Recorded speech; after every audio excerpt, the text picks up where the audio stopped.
കലൂർ സ്റ്റേഡിയത്തിലെ അപകടവുമായി ബന്ധപ്പെട്ട് ഡിസംബർ 30-ന് മന്ത്രി സജി ചെറിയാൻ നടത്തിയ പ്രസ്താവനയ്ക്കെതിരെ വ്യാപക വിമർശനമുയരുകയാണ്. സംഘാടനത്തിൽ പിഴവില്ലെന്ന മന്ത്രിയുടെ പ്രസ്താവന ആർക്കുവേണ്ടി എന്ന ചോദ്യമാണ് ഉയർത്തുന്നത്. അതേസമയം സംഘാടകരായ മൃദംഗനാഥത്തിന്റെ അക്കൗണ്ടുകൾ മരവിപ്പിച്ചു. നൃത്താധ്യാപകർ പണം കൈമാറിയ അക്കൗണ്ടുകളും പോലീസ് പരിശോധിച്ചു വരികയാണ്. സ്റ്റേജ് ദുർബലമെന്ന് പൊതുമരാമത്ത് വകുപ്പ് റിപ്പോർട്ടിൽ വ്യക്തമാക്കുന്നു. റിപ്പോർട്ട് പോലീസിന് കൈമാറി. ജിജേഷ് കരുണാകരൻ ചേരുന്നു. ജിജേഷ്, സംഘാടനത്തിലെ പിഴവ് വ്യക്തമാണ്. ഉമാ തോമസ് സ്റ്റേജിൽ നിന്ന് വീഴുന്ന ദൃശ്യങ്ങൾ ജനം ടിവിക്ക് ലഭിച്ചു. വളരെ ഭയപ്പെടുത്തുന്ന ദൃശ്യങ്ങൾ തന്നെയാണ്. അതിൽ നിന്ന് വ്യക്തമാണ് ആ സ്റ്റേജിൻ്റെ വിസ്തീർണം എത്രത്തോളം ഉണ്ടായിരുന്നു, അതുമാത്രമല്ല അതിൻ്റെ ഫെൻസിങ് എത്ര ദുർബലമായിരുന്നു എന്നുള്ളതൊക്കെ നമ്മൾ കണ്ടതാണ്. പക്ഷേ ഇത്രയും അപകടകരമായ ഒരു സാഹചര്യത്തിൽ ഒരു സ്റ്റേജ് നിർമ്മാണം നടത്തിയിട്ടും സംഘാടനത്തിൽ പിഴവില്ല എന്നാണ് അപകടം നടന്നതിൻ്റെ അടുത്ത ദിവസം മന്ത്രി സജി ചെറിയാൻ്റെ പ്രസ്താവന വന്നത്. തുടർന്നുള്ള അന്വേഷണത്തിൽ വ്യക്തമായിരുന്നു എന്തുമാത്രം പിഴവാണ് അവിടെ സംഭവിച്ചത് എന്നുള്ളത്. ഉത്തരവാദപ്പെട്ട ഒരു സ്ഥാനത്തിരിക്കുന്ന മന്ത്രിയുടെ ഭാഗത്തു നിന്നും ആദ്യ മണിക്കൂറുകളിൽ തന്നെ ഇങ്ങനെ ഒരു പരാമർശം വന്നതിനെതിരെ വലിയ രീതിയിലുള്ള പ്രതിഷേധം ഉയരുന്നുണ്ട്. അതൊന്ന്. രണ്ട്, ഈ സംഘാടകർ നടത്തിയ സാമ്പത്തിക ക്രമക്കേടുകളെ കുറിച്ചുള്ള അന്വേഷണവും പോലീസ് ആരംഭിച്ചിട്ടുണ്ട്. വലിയ രീതിയിലുള്ള സാമ്പത്തിക തട്ടിപ്പ് തന്നെയാണ് ഇതിന്റെ മറവിൽ നടന്നിരിക്കുന്നത് എന്നുള്ളതും വ്യക്തമാവുകയാണ്. കൂടുതൽ വിവരങ്ങൾ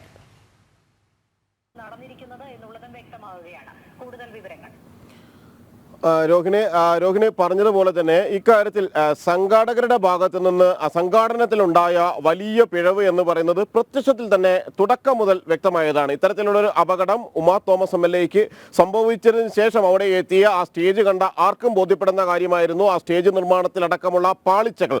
എന്നാൽ അതിനുശേഷം മന്ത്രി സജി ചെറിയാൻ നിരവധി ഘട്ടങ്ങളിൽ ആദ്യം ആലപ്പുഴയിലും പിന്നീട് കൊച്ചിയിൽ ഉമാ തോമസിനെ സന്ദർശിച്ച ശേഷവും എല്ലാം തന്നെ പറഞ്ഞൊരു കാര്യമെന്ന് പറയുന്നത് സംഘാടകർക്ക് പിഴവില്ല, സംഘാടനത്തിൽ പിഴവില്ല, കാര്യങ്ങൾ സുരക്ഷിതമായി തന്നെയാണ്, അല്ലെങ്കിൽ സുരക്ഷാ മാനദണ്ഡങ്ങളും മുൻകരുതലുകളും പാലിച്ചു തന്നെയാണ് അവർ കാര്യങ്ങൾ ചെയ്തത് എന്ന രീതിയിലായിരുന്നു സജി ചെറിയാന്റെ ആവർത്തിച്ചുള്ള പ്രസ്താവനകൾ. അത് അന്ന് തന്നെ വലിയ തോതിൽ സംശയത്തിന് ഇടയാക്കി. അങ്ങനെയാണ് പ്രതിപക്ഷ നേതാവ് അടക്കം സജി ചെറിയാന് എന്താണ് ഇതിലുള്ള താല്പര്യം, സംഘാടകരുമായിട്ടുള്ള ബന്ധം എന്താണ്, സജി ചെറിയാൻ എങ്ങനെ അവിടെ ഓടി എത്തി, മേയർ അടക്കം ഇതിൽ നിന്ന് വിട്ടുനിന്നു എന്നെല്ലാം മേയർ ആവർത്തിച്ച് പറയുമ്പോൾ മറ്റു പല തിരക്കുകൾ ഉള്ളത് കൊണ്ടാകാം എങ്കിൽ പോലും മേയർ പറഞ്ഞൊരു കാര്യം എന്ന് പറയുന്നത് ഈ സംഘാടകർ വന്നപ്പോൾ തനിക്ക് ഇതിൽ പങ്കെടുക്കാൻ കഴിയില്ല എന്ന് അറിയിച്ചു എന്നാണ്. ഈ സാഹചര്യത്തിൽ പോലും മന്ത്രി എങ്ങനെ അവിടെ പ്രധാനപ്പെട്ട ഒരു അതിഥിയായി എത്തി എന്ന ചോദ്യങ്ങൾ ബാക്കി നിൽക്കുമ്പോഴാണ് മന്ത്രി ഇത്തരത്തിൽ അവരെ ന്യായീകരിച്ചുകൊണ്ടുകൂടി രംഗത്ത് വരികയും ചെയ്തിരിക്കുന്നത്. ഏറ്റവും ഒടുവിൽ ഇതിന്റെ വിവിധ റിപ്പോർട്ടുകൾ പുറത്തു വരുമ്പോഴും ഒപ്പം ഈ ദൃശ്യങ്ങൾ ജനം ടിവിയിലൂടെ കാണുന്ന ഈ ദൃശ്യങ്ങൾ പരിശോധിക്കുമ്പോഴും വ്യക്തമാകുന്ന ഒരു കാര്യമെന്ന് പറയുന്നത് അവിടെ നടന്നു പോകാനുള്ള ഒരു സ്ഥലം പോലും ബാക്കിയിടാതെയായിരുന്നു ആ സ്റ്റേജിന്റെ നിർമ്മാണം നടത്തിയിരുന്നത്, സംഘാടകർ നടത്തിയിരുന്നത്. പരമാവധി ആ സ്ഥലം മുഴുവൻ ഉപയോഗപ്പെടുത്തുക, സുരക്ഷാ മാനദണ്ഡങ്ങളോ മറ്റു കാര്യങ്ങളോ ഒന്നും പ്രശ്നമില്ല എന്ന രീതിയിലാണ് അവിടെ സംഘാടകർ ചെയ്തത്. മാത്രമല്ല കസേരകൾ ഏറ്റവും മുന്നിലേക്ക് പോലും 14 അടിയോളം താഴ്ചയിലേക്ക് ആളുകൾ വീഴുന്ന രീതിയിൽ തൊട്ട് എൻഡ് വരെയുള്ള സ്ഥലത്തും ഈ ചെയറുകൾ വിരിച്ചിരുന്നു. പിന്നീട് ഈ അപകടം വന്നതിന് ശേഷമാണ് മുൻനിരയിലുണ്ടായിരുന്ന കസേരകൾ മാറ്റിയിടുന്നത്. മാത്രമല്ല ഇതുമായി ബന്ധപ്പെട്ട് അവിടെ പരിശോധന നടത്തിയ പൊതുമരാമത്ത് വകുപ്പിന്റെ ഉദ്യോഗസ്ഥർ വ്യക്തമാക്കിയ ഒരു കാര്യമെന്ന് പറയുന്നത് അവിടെ 50 സെന്റിമീറ്റർ പോലും ആളുകൾക്ക് നടക്കാനുള്ള സ്ഥലമുണ്ടായിരുന്നില്ല. പ്രത്യേകിച്ച് ഈ VIP ഗാലറി ഭാഗമാണ്. ആ ഭാഗത്ത് ചടങ്ങുകൾ നടക്കുന്നു, വിളക്ക് കൊളുത്തിക്കൊണ്ട് ഭദ്രദീപം കൊളുത്തിക്കൊണ്ടുള്ള ഉദ്ഘാടന പരിപാടികളടക്കം നടക്കാൻ വേണ്ടി നിശ്ചയിച്ചിരുന്ന ഭാഗത്ത് ഈ വിശിഷ്ടാതിഥികൾ മന്ത്രിയും MLAയും അടക്കം കടന്നു പോകേണ്ട പോലീസ് ഉദ്യോഗസ്ഥരും എല്ലാം കടന്നു പോകേണ്ട വഴിയെന്ന് പറയുന്നത് 50 സെന്റിമീറ്റർ പോലും ഇല്ലാത്ത ഒരു 2 സ്റ്റേജ് സ്കെയിലിന്റെ നീളം പോലും ഇല്ലാത്ത ഒരു സ്ഥലത്തിലൂടെ വേണമായിരുന്നു അത്തരത്തിൽ കടന്നു പോകാൻ വേണ്ടി. ഒന്ന് കാല് തെറ്റിയാൽ താഴത്തേക്ക് പോകുന്നത് തന്നെയായിരുന്നു. എന്നാൽ ഈ ഒരു സാഹചര്യത്തിൽ പോലും അത്തരം കാര്യങ്ങൾ പരിശോധിക്കാനോ അത് മാറ്റാനോ അധികൃതരുടെ ഭാഗത്തു നിന്ന് ശ്രമങ്ങൾ ഉണ്ടായിരുന്നില്ല. അവിടെയാണ് മന്ത്രി സജി ചെറിയാൻ ആവർത്തിച്ച് സംഘാടകരെ സംരക്ഷിക്കുന്നത്. മാത്രമല്ല പോലീസ് പറഞ്ഞു സ്റ്റേജ് നല്ല ബലമുള്ളതായിരുന്നു എന്നാണ് തുടക്കത്തിൽ സജി ചെറിയാൻ മാധ്യമങ്ങളോട് പ്രതികരിച്ചത്. അതായത് ഉറപ്പുള്ള സ്റ്റേജാണ് എന്ന് പോലീസ് പറഞ്ഞുവെന്ന്. ഇവിടെ പോലീസിന്റെ വീഴ്ച കൂടി ഏറ്റവും പ്രധാനപ്പെട്ട ഒരു കാര്യം തന്നെയാണ്. തദ്ദേശ വകുപ്പ്, GCDA എന്നീ അധികൃതർക്കൊപ്പം തന്നെ പോലീസും സാധാരണ നിലയിൽ ഇത്തരത്തിലുള്ള പരിശോധനകൾ നടത്താറുണ്ട്, സുരക്ഷാ ക്രമീകരണങ്ങൾ പരിശോധിക്കാറുണ്ട്. എന്നാൽ ആ സുരക്ഷാ ക്രമീകരണങ്ങൾ ഒന്നും തന്നെ പരിശോധിക്കുമ്പോൾ അവിടെയുള്ള വീഴ്ചകൾ കണ്ടെത്താനോ അത് ചൂണ്ടിക്കാണിക്കാനോ കഴിഞ്ഞിരുന്നില്ല. മാത്രമല്ല മതിയായ അനുമതികളെല്ലാം തന്നെ വാങ്ങാതെയാണ് ഇത്തരത്തിലുള്ള ഒരു പരിപാടി അവിടെ മൃദംഗ താളം എന്ന പരിപാടി അല്ലെങ്കിൽ അതുമായി ബന്ധപ്പെട്ട് നൃത്താവിഷ്കാരം സംഘടിപ്പിച്ചുകൊണ്ട് ഗിന്നസ് റെക്കോർഡ് ലക്ഷ്യമിട്ടുള്ള നൃത്താവിഷ്കാരം അവതരിപ്പിക്കുന്നത്. 11,600 പേർ പങ്കെടുക്കുന്നു. ഒപ്പം തന്നെ വലിയ സാമ്പത്തിക ഇടപാടുകൾ വ്യക്തമാക്കിക്കൊണ്ട് അവിടെ ടിക്കറ്റ് വെച്ചുകൊണ്ടുള്ള പരിപാടിയിലൂടെ ഈ കുട്ടികളുടെ അവിടെ നൃത്തം അഭ്യസിക്കാനെത്തിയ, നൃത്തം അവതരിപ്പിക്കാനെത്തിയ ആളുകളുടെ ബന്ധുക്കളടക്കമുള്ള ആളുകളും എല്ലാം തന്നെ എത്തിയിരുന്നു. അങ്ങനെ ഒരു ഭാഗത്ത് സാമ്പത്തിക ക്രമക്കേട്, ഒപ്പം തന്നെയാണ് സുരക്ഷയുടെ ക്രമീകരണത്തിലുള്ള വലിയ വീഴ്ച. പൊതുമരാമത്ത് വകുപ്പിന്റെ തന്നെ റിപ്പോർട്ടിൽ ചൂണ്ടിക്കാണിക്കുന്നത് ബാരിക്കാഡുകൾ സ്ഥാപിക്കാതിരുന്നത് വലിയൊരു വീഴ്ചയായിരുന്നു, അത് അപകടത്തിന് ഇടയാക്കി. മാത്രമല്ല ഈ സ്റ്റേജിന്റെ കാലുകൾ നാട്ടിയിരുന്നത് ഏതാനും ഇഷ്ടികകൾക്ക് മുകളിലായിരുന്നു എന്ന കാര്യമാണ് റിപ്പോർട്ടിൽ ചൂണ്ടിക്കാണിക്കുന്നത്, ഈ പോലീസിന് കൈമാറിയിരിക്കുന്ന റിപ്പോർട്ടിൽ ചൂണ്ടിക്കാണിക്കുന്നത്. അങ്ങനെ ഈ ഒരു സംഭവത്തിന് ശേഷം സാധാരണ നിലയിൽ അതിനു മുമ്പ് തന്നെ പരിശോധിച്ച് അനുമതികൾ ഒഴിവാക്കാവുന്ന ഒരു കാര്യത്തിൽ അപകടം പറ്റിയതിനു ശേഷമുള്ള റിപ്പോർട്ടിലാണ് ഇത് ചൂണ്ടിക്കാണിക്കുന്നത്. അങ്ങനെയാണ് ഇതിന്റെ ബന്ധപ്പെട്ട എഞ്ചിനീയർക്കടക്കം സസ്പെൻഷൻ കിട്ടുന്ന ഒരു സാഹചര്യം എല്ലാം തന്നെ ഉണ്ടായിരിക്കുന്നത്. മാത്രമല്ല ജിജീഷ് ദയവായി തുടരുക, ഞാൻ ഒന്ന് ഇടപെടുകയാണ്. ഇപ്പോൾ ഈ വിഷയത്തിൽ സംസാരിക്കുന്നതിനായി MLA ആയ ശ്രീ അൻവർ സാദത്ത് നമ്മോടൊപ്പം ചേരുകയാണ്. ശ്രീ അൻവർ സാദത്ത്, കലൂർ സ്റ്റേഡിയത്തിലെ അപകടം, അതിൻ്റെ ദൃശ്യങ്ങൾ ഞെട്ടിപ്പിക്കുന്നതാണ്. അതിൽ നിന്ന് തന്നെ ആ സ്റ്റേജിൻ്റെ നിർമ്മാണം എത്രത്തോളം അപാകത നിറഞ്ഞതായിരുന്നു എന്നുള്ളത് മനസ്സിലാക്കാൻ കഴിയുന്നതേ ഉള്ളൂ. പക്ഷേ ഈ ആദ്യ മണിക്കൂറുകളിൽ, അപകടം നടന്ന ആദ്യ മണിക്കൂറുകളിൽ തന്നെ മന്ത്രി സജി ചെറിയാൻ്റെ പ്രസ്താവന വന്നത് സംഘാടനത്തിൽ പിഴവ് പറ്റിയിട്ടില്ല എന്നുള്ളതാണ്. തുടർന്നുള്ള അന്വേഷണത്തിൽ നമ്മൾ കണ്ടതാണ് സംഘാടനത്തിലെ പിഴവ്. അതുമാത്രമല്ല, സംഘാടകർ നടത്തിയ ഗുരുതര സാമ്പത്തിക ക്രമക്കേടുകൾ ഒക്കെ തന്നെ. താങ്കൾ ഈ വിഷയത്തിൽ എങ്ങനെയാണ് പ്രതികരിക്കുന്നത്? അതുമാത്രമല്ല, ഇത്രയും വലിയൊരു അപകടം നടന്നിട്ടും ഇതിനെ ന്യായീകരിക്കാൻ ചിലരെങ്കിലും ശ്രമിക്കുന്നതായി താങ്കൾക്ക് തോന്നിയിട്ടുണ്ടോ? അല്ല, തീർച്ചയായിട്ടും അതിനകത്ത് സംഘാടകർ ചെയ്യേണ്ട ഉത്തരവാദിത്തം ചെയ്തില്ല എന്ന് ഇന്നത്തെ ദൃശ്യത്തോട് നമുക്ക് മനസ്സിലായി. കാരണം ഇത് തന്നെ നമുക്ക് നേരത്തെ ബോധ്യപ്പെട്ടാണ്, ദൃക്സാക്ഷികളിൽ നിന്നും ആളിൽ നിന്നും നമുക്ക് ബോധ്യപ്പെട്ടതാണ്.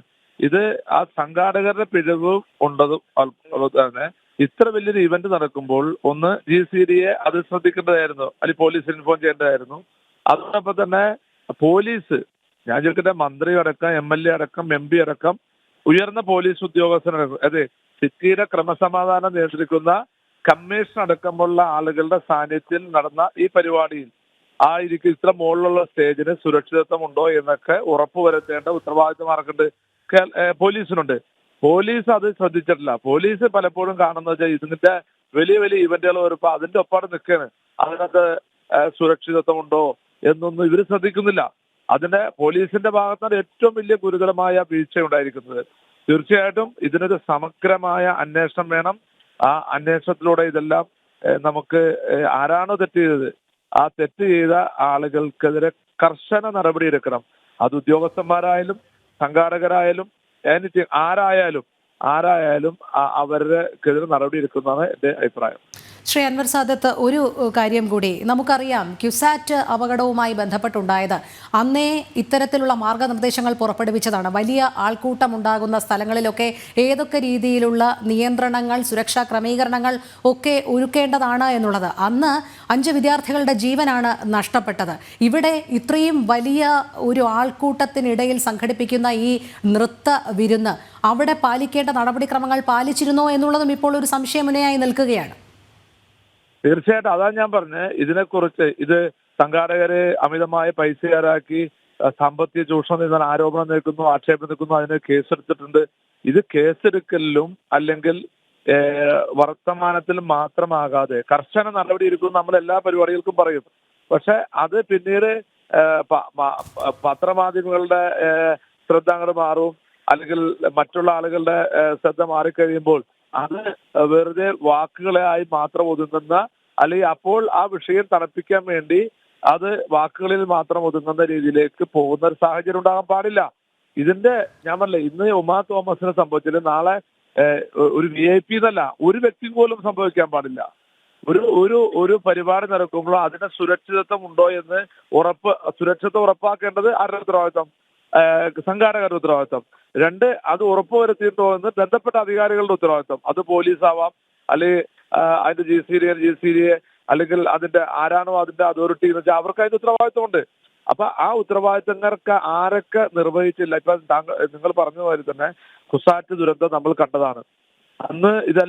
അന്നും ഇതുപോലെ തന്നെ ഇനി ആവർത്തിക്കില്ല, അത് ഇനി ഇങ്ങനെ വീഴ്ചകളുണ്ടാവില്ല എന്ന് സർക്കാരിന്റെ ഭാഗത്തുനിന്നാലും പോലീസിന്റെ ഭാഗത്തുനിന്നും നമ്മൾ കേൾക്കുന്നുണ്ട്. അതേ പോലീസിന്റെ അതിർത്തിയാണ് ഈ നെഹ്റു സ്റ്റേഡിയം ആയാലും കുസാറ്റായാലും. അപ്പൊ അതേ കമ്മീഷണറുടെ കീഴിലുള്ള ഈ പ്രദേശത്ത് ഇങ്ങനെ വീണ്ടും സംഭവിച്ചത് ഇവരുടെ ഗുരുതരമായ അനാസ്ഥയാണ്. ഞാൻ ചോദിക്കട്ടെ, ഈ കമ്മീഷണർ ഉൾപ്പെടെ അവരിയ്ക്കാണ്, പോലീസ് ഓഫീസർ. അപ്പൊ ഇവരൊക്കെ ഈ പരിപാടിയിൽ വന്ന് പങ്കെടുത്ത് അതിനകത്ത് ഷോ കാണിച്ച് പോകല്ല വേണ്ടത്. അവര് വരുമ്പോൾ അവരെ കീഴുദ്യോഗസ്ഥന്മാർ നോക്കേണ്ടത്. ഞാൻ പറഞ്ഞ ഇത് ഉമാ തോമസ് എന്നല്ല, ഒരു വ്യക്തിക്ക്, ഒരു ജനത്തിന്, ഒരാൾക്ക് പോലും അങ്ങനെ സംഭവിക്കാൻ പാടില്ല. ഇപ്പൊ നമുക്ക് വലിയ ഭാഗ്യം കൊണ്ട് ഉമാ തോമസ് അനന്തൊക്കെ റിക്കവർ ചെയ്ത് വരുന്നുണ്ട് എന്ന് കേൾക്കുമ്പോൾ വളരെ സന്തോഷമാണ്. ഇന്നും രാവിലെ വളരെ പോസിറ്റീവായിട്ട് ഹോസ്പിറ്റലിൽ നിന്ന് ഞാനിപ്പോൾ വിളിച്ചറിഞ്ഞപ്പോൾ എനിക്ക് അറിയാൻ സാധിച്ചത്. പക്ഷെ ഇത് എപ്പോഴും പറയുന്നവർ ഇനി ഇത് അവസാനമാണ് നമ്മൾ പലപ്പോഴും നമ്മൾ പറയാറുണ്ട്. അത് വാക്കുകളിൽ ഒതുങ്ങാതെ ഇത് ഇനി ആവർത്തിക്കാതിരിക്കാൻ വേണ്ടി ബന്ധപ്പെട്ട അധികാരികൾ, അത് പോലീസ് അല്ലെങ്കിൽ അതിന്റെ ബന്ധപ്പെട്ട അധികാരികൾ ശ്രമിക്കണം, അത് ഉണ്ടാകണം, അതിന് നടപടി സ്വീകരിക്കണം എന്നാണ് എനിക്ക് പറയാം. അതെ, ശ്രീ അൻവർ സാദത്ത് തിരക്കുണ്ടെന്നറിയാമെങ്കിലും ഒരു കാര്യം കൂടി, താങ്കൾ ഈ ഇവന്റ് കണ്ടപ്പോൾ ശ്രദ്ധിച്ചിരിക്കുമല്ലോ, അവിടെ ഒരു ഡോക്ടറുടെ സാന്നിധ്യമില്ലായിരുന്നു. ഇത്രയും വലിയൊരു ഇവന്റ് നടക്കുമ്പോൾ ചില സുരക്ഷാ ക്രമീകരണങ്ങളിൽ ഡോക്ടറുടെ സാന്നിധ്യം വേണം, അതുപോലെ തന്നെയാണ് സുരക്ഷാ ഉദ്യോഗസ്ഥരുടെ സാന്നിധ്യം വേണം എന്നുള്ളത്. ഒരു ഡോക്ടറുടെ സാന്നിധ്യം ഉണ്ടായിരുന്നില്ല എന്ന് മാത്രമല്ല, ഇത്ര അപകടകരമായ സാഹചര്യത്തിൽ വീണ ഉമാ തോമസിനെ എങ്ങനെയാണ് ആശുപത്രിയിലേക്ക്, ആ സ്റ്റേഡിയത്തിന് പുറത്തേക്ക് എത്തിച്ചത് എന്നുള്ളതും നമ്മൾ കണ്ടതാണ്. ഒരു സ്ട്രെച്ചർ ഇല്ല, അവരുടെ ശരീരം മുഴുവൻ താങ്ങി നിർത്തുന്നതിനായി തന്നെ ഇല്ല, കൈകളിലും കാലുകളിലും എടുത്തു പൊക്കിക്കൊണ്ടാണ് പോകുന്നത്. ഇത്രയും അപകടത്തിൽ പതിച്ച ഒരു ശരീരം അങ്ങനെ എടുക്കാൻ പാടില്ല എന്നുള്ളത് ഡോക്ടർമാർ തന്നെ നൽകുന്ന നിർദ്ദേശമാണ്. അങ്ങനെ യാതൊരു വിധത്തിലുള്ള ക്രമീകരണങ്ങളും ഇല്ലാതെ അമ്പേ പാളിയ ഒരു സംഘാടനം തന്നെയായിരുന്നു ഇത് എന്നുള്ളത് തന്നെയാണ് മനസ്സിലാക്കേണ്ടത്. ഇങ്ങനെയുള്ള കാര്യങ്ങളിൽ എന്തൊക്കെയാണ് ഒരു പരിപാടി നടത്തുമ്പോൾ എന്തൊക്കെ സുരക്ഷയാണ് ഒരുക്കേണ്ടത്, ഒരു മാനുവൽ ഉണ്ടാവും സ്വാഭാവികമായിട്ടും. ആ മാനുവൽ അനുസരിച്ചല്ല അവിടെ നടന്നതെന്ന് നമുക്ക് വ്യക്തമായി. അതാ പറഞ്ഞ വ്യക്തമായ നടപടി സ്വീകരിക്കണം എന്ന് പറഞ്ഞത്. അദ്ദേഹത്തിന്റെ കണക്ടിവിറ്റി നഷ്ടമായിരിക്കുകയാണ്. അൻവർ സാദത്ത് MLA ആണ് പ്രതികരിച്ചത്. ജിജീഷിലേക്ക് പോകുന്നതിന് മുൻപ് ഈ അപകടവുമായി ബന്ധപ്പെട്ട് ഡിസംബർ 30 മന്ത്രി സജി ചെറിയാൻ നടത്തിയ പ്രസ്താവന കേട്ടതിന് ശേഷം തിരികെ എത്താം. സംഘാടനത്തിലെ പിഴവല്ല, ഈ ബാരിക്കേഡ് സുരക്ഷിതമായ ഒരു സംവിധാനം ഒരുക്കേണ്ട കാര്യത്തിൽ വീഴ്ച. കാരണം ഈ VIP-കളെല്ലാം വന്നിരിക്കുന്ന ഒരു സ്ഥലത്ത് നല്ലതുപോലെ സെക്യൂരിറ്റി മെഷേഴ്സ് ക്ലിയർ ആക്കണമായിരുന്നു. അത് ഉണ്ടായിരുന്നെങ്കിൽ ഇത് സംഭവിക്കില്ല. അതാണ് ഞാൻ പറഞ്ഞത്. ജിജീഷിലേക്ക് പോവുകയാണ്. ജിജീഷ്, എന്തായാലും സംഘാടനത്തിലെ വലിയ പിഴവ് വ്യക്തമായിരിക്കുകയാണ്. ഇനി വേണ്ടത് കൃത്യമായ അന്വേഷണമാണ്. ഇതിനെ ന്യായീകരിക്കാൻ ശ്രമിക്കാതെ ഇനിയൊരു അപകടം ഉണ്ടാകാതിരിക്കേണ്ട മുൻകരുതലുകൾ സ്വീകരിക്കുക എന്നുള്ളതാണ്. അതിനെങ്കിലും കാര്യക്ഷമമായ ഒരു ഇടപെടൽ ഉണ്ടാകുമോ, അതോ ഓരോ അപകടം നടക്കുമ്പോഴും പത്രസമ്മേളനങ്ങളും മാധ്യമങ്ങളുടെ മുന്നിലുള്ള ന്യായീകരണങ്ങളിലും മാത്രം ഒതുങ്ങുന്ന സാഹചര്യം തന്നെയാണോ ഈ രാഷ്ട്രീയ നേതൃത്വം ഇനി തുടർന്നും സ്വീകരിക്കുക? അപകടങ്ങൾ ആവർത്തിക്കുന്ന ഘട്ടത്തിൽ പോലും ഇനി അതെങ്ങനെ ഒഴിവാക്കാമെന്ന ചർച്ച ഒരു ഘട്ടത്തിലും നടക്കാറില്ല. മുൻകാല അനുഭവങ്ങൾ, അത് ഇത്തരത്തിൽ കൊച്ചിയിലടക്കം നടന്നിട്ടുള്ള പല അപകടങ്ങളുടെയും ഇത്തരത്തിലുള്ള സുരക്ഷാ വീഴ്ചകളുടെയും എല്ലാം തന്നെ കാര്യത്തിൽ വ്യക്തമാകുന്ന ഒരു കാര്യം അതുതന്നെയാണ്. ഓരോ തവണയും പല സംഭവങ്ങൾ ആവർത്തിക്കുന്നു. ഇനി ആ സുരക്ഷാ വീഴ്ചകൾ പരിശോധിച്ചുകൊണ്ടും അത് മാറ്റിക്കൊണ്ടും മുന്നോട്ട് പോകുമെന്ന് അധികൃതർ, രാഷ്ട്രീയ നേതൃത്വമാണെങ്കിലും ഉദ്യോഗസ്ഥ നേതൃത്വമാണ് എങ്കിലും എല്ലാം തന്നെ ആവർത്തിച്ച് പറയുന്നു എങ്കിൽ കൂടി ഒരിക്കലും ഇതുമായി ബന്ധപ്പെട്ട നടപടികൾ നടക്കാറില്ല. ഇവിടെ തന്നെ വലിയ ഒരു സുരക്ഷാ വീഴ്ച, നിലവിലുള്ള ഒരു സ്റ്റേഡിയമാണ്, സുരക്ഷാ മാനദണ്ഡങ്ങൾ അവിടെ തുടക്കത്തിൽ പാലിച്ചുകൊണ്ട് കൈവരികളടക്കം ബാരിക്കേഡുകളടക്കം സ്ഥാപിച്ച അങ്ങനെയുള്ള ഒരു സ്റ്റേഡിയത്തിന്റെ മുകളിൽ ആ ബാരിക്കേഡുകൾ, അവിടെ നിലവിലുണ്ടായിരുന്ന ബാരിക്കേഡിന്റെയും മുകളിൽ അതേ ലെവലിൽ പിന്നീട് കെട്ടി ഉയർത്തുകയായിരുന്നു, സ്റ്റേജ് താൽക്കാലികമായി ഉയർത്തുകയായിരുന്നു എന്നാണ് വ്യക്തമാകുന്നത്. അതായത് നിലവിൽ അവിടെ താഴ്ത്തി വെച്ചിരുന്നു എങ്കിൽ ആ ബാരിക്കേഡുകൾ സ്റ്റേഡിയത്തിൽ സാധാരണ നിലയ്ക്ക് ഉണ്ടാകുന്ന ബാരിക്കേഡുകൾ തന്നെ അവിടെ ഉണ്ടാകുമായിരുന്നു. പകരം ആ ബാരിക്കേഡിന് മുകളിലേക്ക് വീണ്ടും തട്ടടിച്ചുകൊണ്ടാണ് ഇത്തരത്തിലുള്ള ഒരു സ്റ്റേജ് നിർമ്മാണം നടത്തിയിരിക്കുന്നത്. അങ്ങനെ ഉയരം വീണ്ടും വർദ്ധിപ്പിക്കുന്നു, എന്നാൽ അതിന് തക്കതായ സുരക്ഷാ മുൻകരുതലുകൾ അവിടെ എടുക്കുകയും ചെയ്യുന്നില്ല.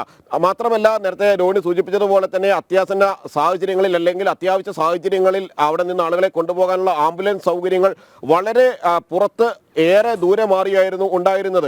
സാധാരണ നിലയിൽ ശരീരത്തിന് ഒടിവ് ചതവുകൾ വരുന്ന ആളുകളെ കൊണ്ടുപോകുന്ന അല്ലെങ്കിൽ അതിന് ആരോഗ്യ പ്രവർത്തകർക്ക് ചില നിർദ്ദേശങ്ങളുണ്ട്. എങ്ങനെയാണ് പരിക്ക് കൂടുതൽ ശക്തമാകാതെ എങ്ങനെ കൊണ്ടുപോകാം എന്നത് സംബന്ധിച്ചെല്ലാം അവിടെ സ്ട്രെച്ചറിൽ കിടത്തി വേണം കൊണ്ടുപോകാനായിരുന്നു. അത്തരം സംവിധാനങ്ങൾ ഒന്നും തന്നെ ഉണ്ടായിരുന്നില്ല. ആംബുലൻസിൽ വരെ ആളുകളെ അതുവരെ ഉമാ തോമസിനെ എത്തിച്ചത് നിരവധി ആളുകൾ കയ്യിലും കാലിലും എല്ലാം തന്നെ തൂക്കിപ്പിടിക്കുന്ന രീതിയിലാണ്. വാരിയലിന് ഒടിവ് വന്ന ആളെയാണ് ഇത്തരത്തിൽ കൊണ്ടുപോകേണ്ടി വന്നത്. അവർക്ക് അതിവേഗത്തിൽ ആശുപത്രിയിൽ എത്തിക്കുക എന്നത് മാത്രമായിരുന്നു അവരുടെ ഒരു ലക്ഷ്യമെങ്കിൽ കൂടി അവിടെ സൗകര്യങ്ങൾ ഒരുക്കുന്നതിൽ അധികൃതരുടെ ഭാഗത്ത് നിന്ന് ഇത്തരത്തിലുള്ള സുരക്ഷ ഒരുക്കുന്നതിൽ വലിയ വീഴ്ചയാണ് ഉണ്ടായത്. സാധാരണ നിലയിൽ ഞാൻ ഒന്ന് ഇടപെടുകയാണ്. ഇപ്പോൾ കോൺഗ്രസ് നേതാവ് ശ്രീ KC ജോസഫ് നമ്മോടൊപ്പം ചേരുന്നു. ശ്രീ KC ജോസഫ്, കലൂർ സ്റ്റേഡിയത്തിലെ അപകടവുമായി ബന്ധപ്പെട്ട് സംഘാടനത്തിലെ പിഴവ് വ്യക്തമാണ്. പക്ഷേ അവരെ ന്യായീകരിക്കുന്ന തക്ക രീതിയിലുള്ള പ്രതികരണങ്ങളാണ് മന്ത്രി സജി ചെറിയാന്റെ ഭാഗത്തു നിന്നും ആദ്യ മണിക്കൂറുകളിൽ വന്നത്. ഇനിയൊരു അപകടം ഉണ്ടാകാതിരിക്കാനുള്ള എല്ലാ നടപടിക്രമങ്ങളും പ്രായോഗികമായി നടപ്പിലാക്കേണ്ടതാണ്. തുടരന്വേഷണങ്ങൾ ശക്തമായി തന്നെ കൊണ്ടുവരണം. ഈ സംഘാടക സമിതിയുടെ ഇത്തരത്തിലുള്ള പാകപ്പിഴവുകൾ മനസ്സിലാക്കണം. അവർ നടത്തിയ സാമ്പത്തിക ക്രമക്കേടുകളെക്കുറിച്ച് അന്വേഷിക്കണം. ഇതിലൊക്കെ ഒരു തുടരന്വേഷണം കാര്യക്ഷമമായി ഉണ്ടാകുമെന്ന് താങ്കൾ കരുതുന്നുണ്ടോ? ഞാൻ വിശദാംശങ്ങളിലേക്ക് പോകുന്നില്ല. എനിക്കും ഇന്നലെയും ഇന്നുമായി അവിടുത്തെ സംഭവത്തിന്റെ ദൃശ്യങ്ങൾ പലരും അയച്ചു തരികയുണ്ടായി. ഇത്രയും ഞാൻ നേരത്തെ മനസ്സിലാക്കിയിരുന്നില്ല. വളരെയേറെ ആശങ്കയുണ്ടാക്കുന്ന ദൃശ്യങ്ങളാണ് കാണാനിടയായത്. മനസാക്ഷിയുടെ എല്ലാവരെയും ഞെട്ടിപ്പിക്കുന്ന കാഴ്ചയാണ് ഞങ്ങൾ കണ്ടത്, നമ്മളെല്ലാവരും കണ്ടുകൊണ്ടിരിക്കുന്നത്. സംഘാടകത്തിൽ പിഴവുണ്ടായില്ല എന്ന് ആര് പറഞ്ഞാലും ആ പറയുന്ന ആളുകൾക്ക് സാമാന്യ ബുദ്ധി ഉണ്ടോ എന്ന് സംശയിക്കേണ്ടിയിരിക്കുന്നു. കാരണം ഇത്രയും വലിയ ഒരു ചടങ്ങ്, ഏതാണ്ട് 15,000 പാർട്ടിസിപ്പൻസ് പങ്കെടുക്കുന്ന, മന്ത്രിമാരും MLA-മാരും പങ്കെടുക്കുന്ന ഒരു ചടങ്ങ് ഇത്രയേറെ അലക്ഷ്യമായി നിരുത്തരവാദപരമായി നടത്തുവാൻ ആർക്കാണ് സാധിക്കുന്നത്? ഇത് വലിയ ഗുരുതരമായ വീഴ്ച ഉണ്ടായിട്ടുണ്ട്. അതിൽ ഏറ്റവും വലിയ പ്രശ്നം ഞാൻ ആ ദൃശ്യങ്ങൾ കണ്ടപ്പോൾ തോന്നിയത്, ഉമാ തോമസ് MLA അവിടുത്തെ മുഖ്യാതിഥിയായിരുന്നു. ആ സ്ഥലം MLA ആണ്. അവര് വേദിയിൽ വന്ന് 15 അടി ഉയരത്തിലുള്ള വേദിയിൽ നിന്ന് താഴേക്ക് വീണിട്ട് യാതൊരു പ്രതികരണവും ആ വേദിയിൽ ഉണ്ടായിരുന്ന മഹാന്മാരുടെ ഭാഗത്ത് നിന്ന് ഉണ്ടായില്ലെന്ന് പറഞ്ഞാൽ എനിക്ക് മനസ്സിലാകുന്നില്ല. ഇവരൊക്കെ മനുഷ്യരാണോ? അവിടെ മന്ത്രി ഉണ്ടായിരുന്നു, സംഘാടകരുണ്ടായിരുന്നു, പല അതിഥികളുണ്ടായിരുന്നു. ഒരു MLA, ഒരു വനിതാ MLA 15 അടി ഉയരത്തിൽ നിന്ന് താഴേക്ക് വീണിട്ട് അതേപ്പറ്റി വളരെ കാലസായിട്ട്, വളരെ അലക്ഷ്യമായിട്ട് അതങ്ങ് അവഗണിച്ചുകൊണ്ട് ആ പരിപാടി തുടർന്ന് നടത്തി, ഉദ്ഘാടനം നടത്തി പൂർത്തീകരിക്കാൻ തയ്യാറായത് മനസ്സാക്ഷിയുള്ള ആരെ ഞെട്ടിപ്പിക്കുന്ന സംഭവങ്ങളാണ്. ഇതിലെ ന്യായീകരിക്കാൻ ആര് ശ്രമിച്ചാലും ആ ശ്രമങ്ങൾ ഒരിക്കലും ജനങ്ങൾ വിശ്വസിക്കില്ല. ഇതേപ്പറ്റി അന്വേഷണം ഉണ്ടാകണം, നടപടി സ്വീകരിക്കണം. ഉമാ തോമസ് സംബന്ധിച്ചിടത്തോളം സംഭവിക്കാനുള്ള എല്ലാം സംഭവിച്ചു കഴിഞ്ഞു. അവരുടെ ആരോഗ്യനില മെച്ചപ്പെടുന്ന കാണുന്ന വളരെയേറെ തൃപ്തി, സന്തോഷം ഞങ്ങൾക്ക് എല്ലാവർക്കും ഉണ്ട്. നമുക്കെല്ലാം വലിയ സാറ്റിസ്ഫാക്ഷൻ ഉണ്ട്. വേഗം സുഖം പ്രാപിച്ചു വരട്ടെ. ഇത്തരം സംഭവങ്ങൾ ഉണ്ടാകാതിരിക്കാൻ, പ്രത്യേകിച്ച് കൺമുമ്പിലുണ്ടായ സംഭവങ്ങളെ കാണാതെ ഭാരവാഹികളെയും സംഘാടകരെയും ന്യായീകരിക്കാൻ ശ്രമിക്കുന്നത് മന്ത്രി ശ്രമിച്ചെങ്കിൽ എനിക്ക് അദ്ദേഹത്തോട് സഹതാപമേ ഉള്ളൂ. ഞാൻ മറ്റൊന്നും പറയുന്നില്ല. അതെ, വളരെ നന്ദി ശ്രീ KC ജോസഫ് പ്രതികരിച്ചതിന്. ജിജേഷിലേക്ക് വീണ്ടും പോവുകയാണ്. ജിജേഷ്, തുടരാം.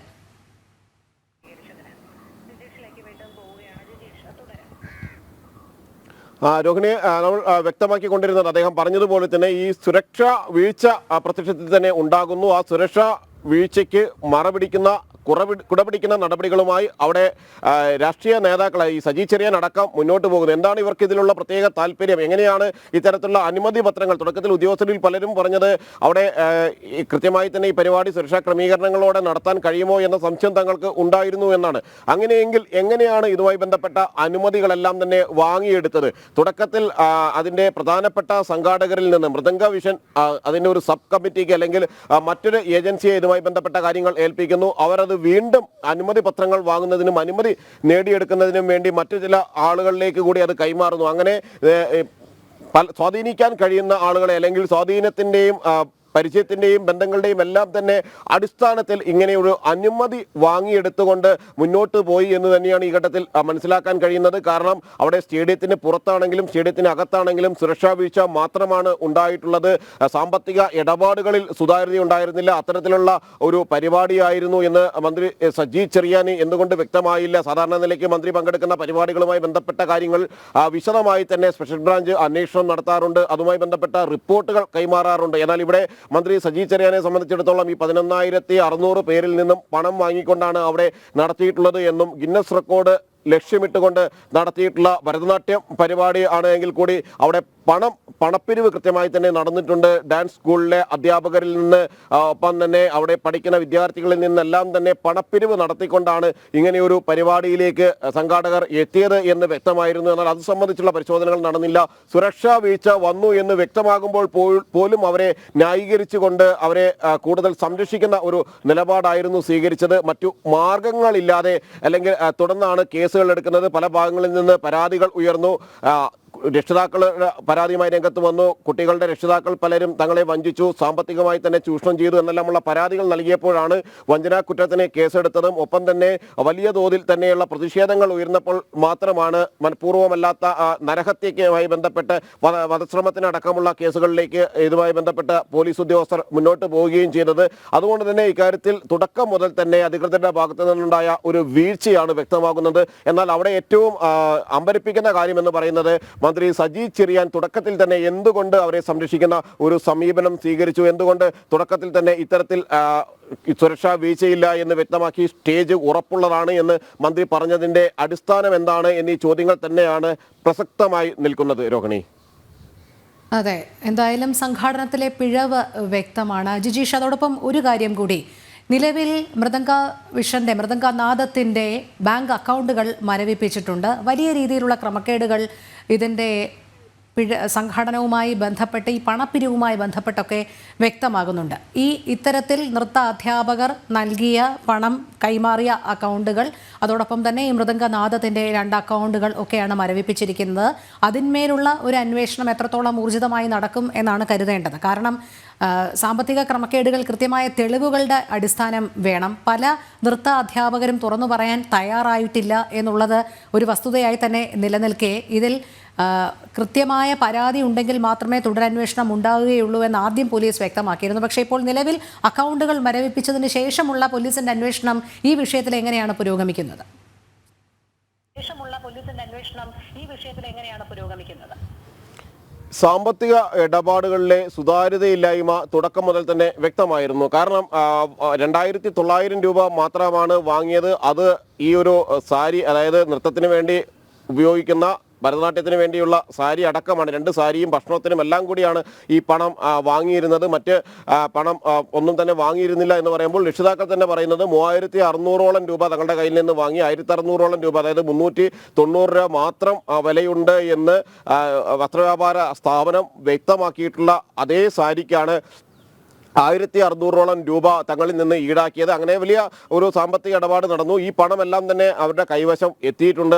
ഏതെല്ലാം തരത്തിൽ അല്ലെങ്കിൽ എത്ര കളക്ഷൻ നേടി എന്നടക്കമുള്ള കാര്യങ്ങൾ പരിശോധിക്കണമെങ്കിൽ ഈ ബാങ്ക് അക്കൗണ്ടുകൾ കേന്ദ്രീകരിച്ച് തന്നെ അന്വേഷണം മുന്നോട്ട് പോകേണ്ടതുണ്ട്. കാരണം ഏതാണ്ട് 3.5 കോടിയിലധികം രൂപ തങ്ങളുടെ കൈവശം എത്തിയെന്നാണ് മൃദംഗ വിഷന്റെ ഉടമ തന്നെ സമ്മതിച്ചിട്ടുള്ള കാര്യം എന്ന് പറയുന്നത്. 3.5 ലക്ഷത്തിൽ 3.5 കോടി രൂപ തങ്ങൾക്ക് കളക്ട് ചെയ്യാൻ കഴിഞ്ഞു. 3,10,00,000 രൂപ ഇത്തരം കാര്യങ്ങൾക്ക് സംഘാടനവുമായി ബന്ധപ്പെട്ട് ചെലവായി എന്ന കാര്യം അവർ വ്യക്തമാക്കുകയും ചെയ്യുന്നുണ്ട്. എന്നാൽ അവിടുത്തെ ടിക്കറ്റ് നിരക്കുകൾ ഈ വിദ്യാർത്ഥികളുടെ ഒപ്പം വന്ന ഭരതനാട്യം അവതരിപ്പിക്കാൻ വന്ന വിദ്യാർത്ഥികളുടെ ഒപ്പം വന്ന രക്ഷിതാക്കൾ, അവരുടെ ബന്ധുക്കൾ എന്നിവരെല്ലാവരും തന്നെ പാസ് വെച്ച് പണം നൽകിയാണ് അതിനകത്തേക്ക് കയറിയിട്ടുള്ളത്. അങ്ങനെ കണക്കാക്കുമ്പോൾ ഏതാണ്ട് 6 കോടിയോളം രൂപ കളക്ട് ചെയ്യാനുള്ള ഒരു സാധ്യത തന്നെയാണ് വ്യക്തമാകുന്നത്. ഈ സാമ്പത്തിക ഇടപാടുകളിലെ സുതാര്യതയില്ലായ്മ, അതിലെ കള്ളക്കണക്കുകൾ എന്നിവയെല്ലാം തന്നെ പുറത്തു വരേണ്ടതുണ്ട്. അത്തരം അന്വേഷണങ്ങൾ എത്രമാത്രം ശക്തമായി മുന്നോട്ട് പോകും, എത്രമാത്രം കാര്യക്ഷമമായി മുന്നോട്ട് പോകും എന്ന കാര്യം സംശയകരമാണ്. കാരണം നിലവിൽ തുടക്കത്തിൽ തന്നെ ഈ സുരക്ഷാ വീഴ്ചയുമായി ബന്ധപ്പെട്ടെല്ലാം അവരെ സംരക്ഷിക്കുന്ന ആളുകളിൽ നിന്ന് ഒരു കൃത്യമായ അന്വേഷണം പോലീസിന്റെ ഭാഗത്തു നിന്ന് നടക്കുമോ എന്നതെല്ലാം തന്നെയാണ് പ്രധാനം. എന്നാൽ നിലവിൽ ഈ ബാങ്ക് അക്കൗണ്ടുകൾ മരവിപ്പിച്ചു എന്നാണ് അന്വേഷണ സംഘം വ്യക്തമാക്കുന്നത്.